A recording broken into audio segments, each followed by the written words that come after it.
a pesar de tu condición, Él todavía tiene planes grandes para ti. A pesar de tu situación presente, Él todavía tiene su mano de poder extendida hacia ti. Él todavía tiene poder. Lo único que hace falta es que Él te restaure.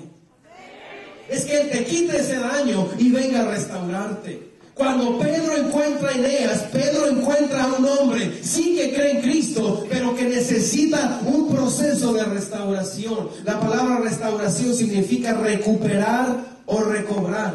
La palabra restauración significa reparar, renovar, volver al estado que antes tenía. Es decir, cuando el Señor nos salvó, cuando el Señor nos escogió, cuando puso ese gozo, cuando puso ese amor en nuestras vidas, el Señor quiere que nuestro corazón vuelva a arder, que nuestra flama vuelva a llenarse de su pasión, de su amor. Por eso cuando Pedro mira a Eneas, Pedro inmediatamente le dice: Eneas, Jesucristo te sana. Porque yo te vine a decir, iglesia, cuando tú te expones a la restauración del Señor, no son las palabras del hombre las que te van a ayudar, no es el ánimo de los demás el que te va a sacar adelante. Cuando tú necesitas ser restaurado, es el poder de Cristo que va a venir a empoderarte, que va a venir a levantarte, que va a venir a hacerte entender que la voluntad de Dios no es que estés en la derrota. La voluntad de Dios no es que estés dañado o que estés dañada. Tal vez te ofendieron, tal vez te hicieron algo, pero la voluntad de Dios es que te levantes en el nombre que es sobre todo nombre, en el nombre de Jesús, y que camines en victoria y que creas que el Señor te quiere capacitar para avanzar. Pedro le dice a Eneas: levántate, levántate a cosas grandes, levántate de tu mundo de imposibilidades al mundo de las posibilidades en Dios, levántate de toda depresión, levántate de toda tristeza, levántate de toda amargura. Y yo te vine a decir en esta tarde, iglesia, es el tiempo de levantarnos, es el tiempo de creer que el poder de Dios está con nosotros, y si Él está con nosotros, ¿quién puede estar en contra nuestra? Y vamos a levantarnos. ¿Qué importa si ya pasaron años? ¿Qué importa si otros nos hicieron malo? Hoy en esta tarde podemos comprender que el Señor nos quiere levantar. ¿Dices amén a eso? Pero hay que levantarnos. No podemos seguir más en el estado en que estábamos. El Señor tiene cosas grandes y tú eres parte de algo grande. Y Pedro le dice a Eneas: Eneas, levántate, toma tu cama y camina, avanza. Yo no sé qué pueda haber dañado, pero lo que yo le digo, usted es parte de algo grande. Y si usted es parte de algo grande, levántese. Amén. Levántese. Se lo voy a explicar como en mi rancho. A mí un día me dijo uno de mis tíos: ¿usted es pecina? Dije: sí. ¿Sabe qué me dijo? Los pecinas no se rajan. ¿Será verdad, será mentira? Pero bueno, a veces sí nos anda, ¿verdad? Y sabe que muchas veces he tenido que hablar de mí mismo. Digo: Señor, yo soy pecina. Y a veces le digo a mi esposa: y no me rajo. ¿Qué le quiero decir? Si en el mundo material así somos. Dígame su apellido usted.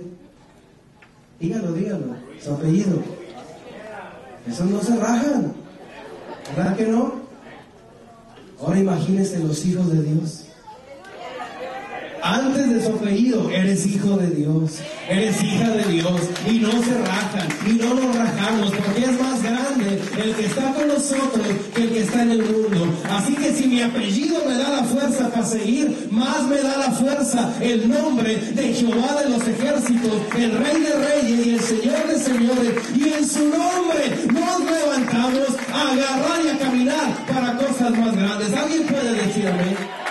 Así que tenemos que, hermanos, tener la disposición de ser restaurados para ir a cosas más grandes, pero también para ir a cosas más grandes. Ya por último, ahí mismo en el capítulo 9 del libro de Hechos, si usted se fija, prediqué solo del capítulo 9 de Hechos. Cuando vaya a la casa, léalo, ¿verdad? Hechos capítulo 9, versículo 36. Primero, tenemos que disponernos a hacer la voluntad de Dios. Segundo, tenemos que ser restaurados por el poder del Señor. Y tercero, para poder ir a cosas más grandes, tenemos que permitir que la vida de Dios entre a nuestro ser. Que la vida de Dios entre a nuestro ser. Hechos 9:36 dice: había entonces en Jope una discípula llamada Tabita, que traducido quiere decir Dorcas. Esta era una mujer de Dios. Dice, esta mujer abundaba en buenas obras y en limosnas que hacía. Dice, y aconteció que en aquellos días enfermó, ¿y qué cosa? Y murió. Después de lavada la pusieron en una sala. Y como Lida estaba cerca de Jope, los discípulos, oyendo que Pedro estaba allí, le enviaron 2 hombres a rogarle, no tardes en venir a nosotros. Es decir, Tabita estaba muerta. Dice, levantándose entonces, Pedro fue con ellos, y cuando llegó le llevaron a la sala, donde le rodearon todas las viudas, llorando y mostrando las túnicas y los vestidos que Dorcas hacía cuando estaba con ellas. Versículo 40 dice, entonces, sacando a todos, Pedro se puso de rodillas y oró, y volviéndose al cuerpo dijo, Tabita, levanta. Y ella abrió los ojos, y al ver a Pedro se incorporó.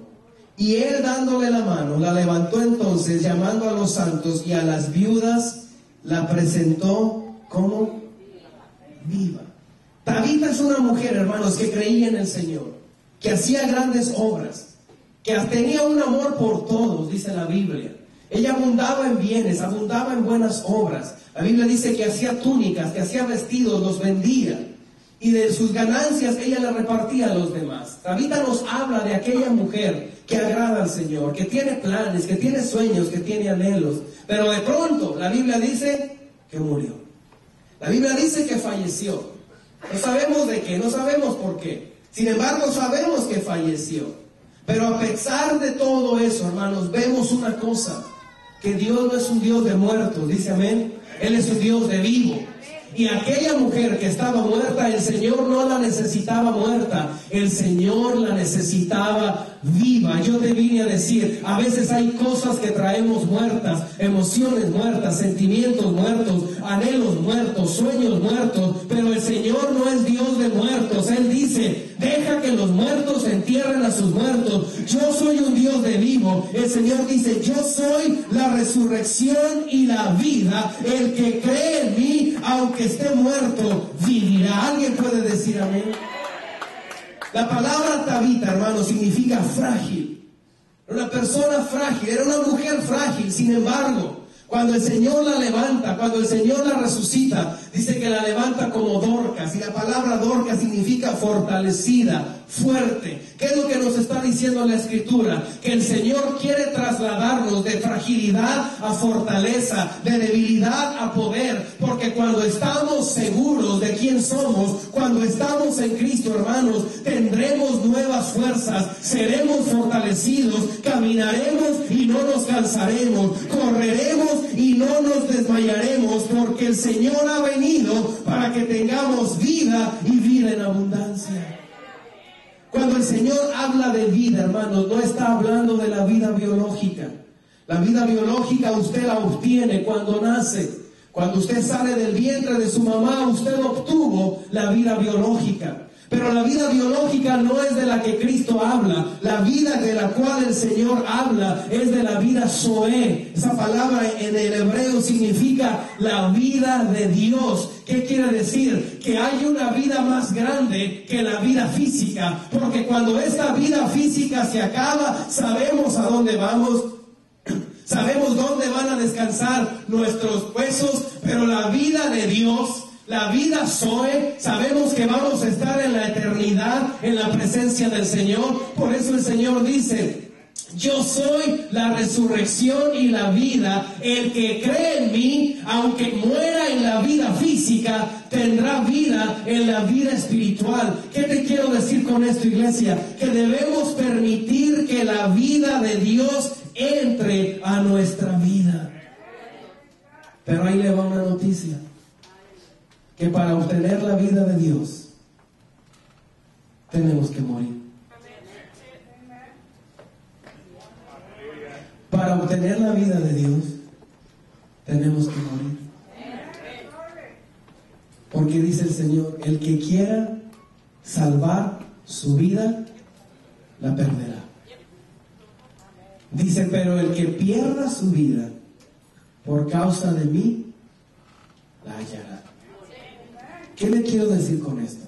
No vaya a sentir al agua ahorita. El pastor dijo que hay que morir, no, calmado.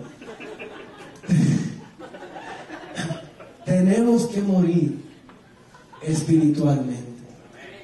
¿Sí? Y es que a veces estamos bien vivos.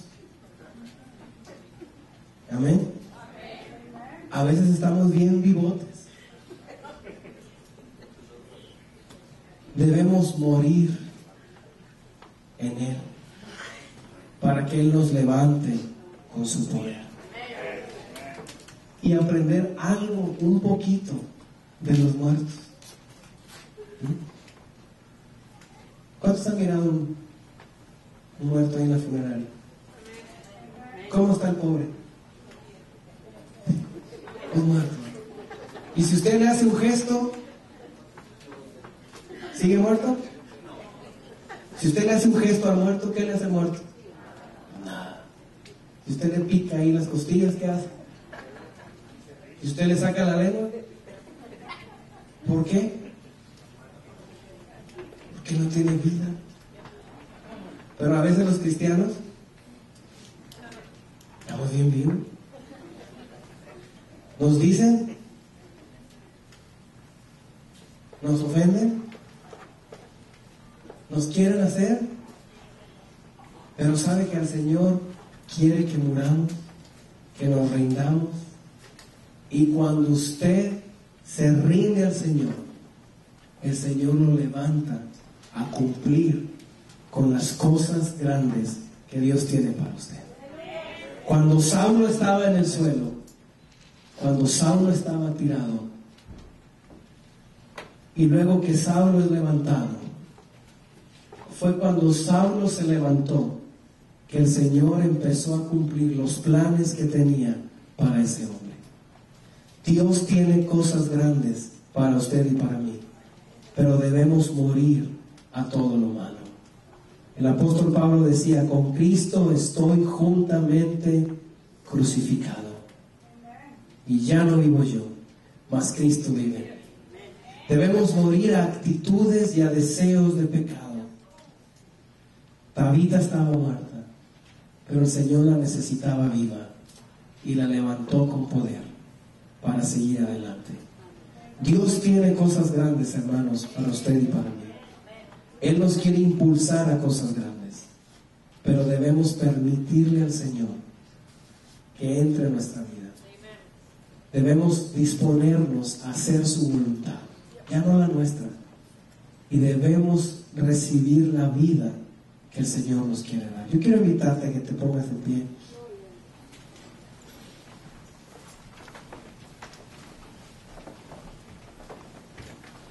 Si usted en verdad quiere que el Señor le levante, que el Señor le restaure, que el Señor le fortalezca, si usted en verdad quiere que el Señor le impulse a grandes cosas, ¿por qué no levanta su mano ahí donde está y le dice, Señor, yo quiero hacer tu voluntad, no la mía? Tal vez muchos años he hecho mi voluntad, pero ya no quiero hacer mi voluntad, quiero hacer tu voluntad. Quiero hacer tu voluntad. Dígale, quiero morir para mí, pero quiero vivir para ti. Quiero agradarte a ti. Quiero honrarte a ti. ¿Por qué no le dices, Señor, restaura mi vida? Estoy dañado, estoy dañada. Sé que soy parte de tu iglesia, sé que soy parte de algo grande, pero no puedo gozarme, no puedo alegrarme. Empieza a renunciar. Empieza a abandonar eso y deja que la vida de Dios entre a tu vida, en el nombre de Jesús. En el nombre de Jesús.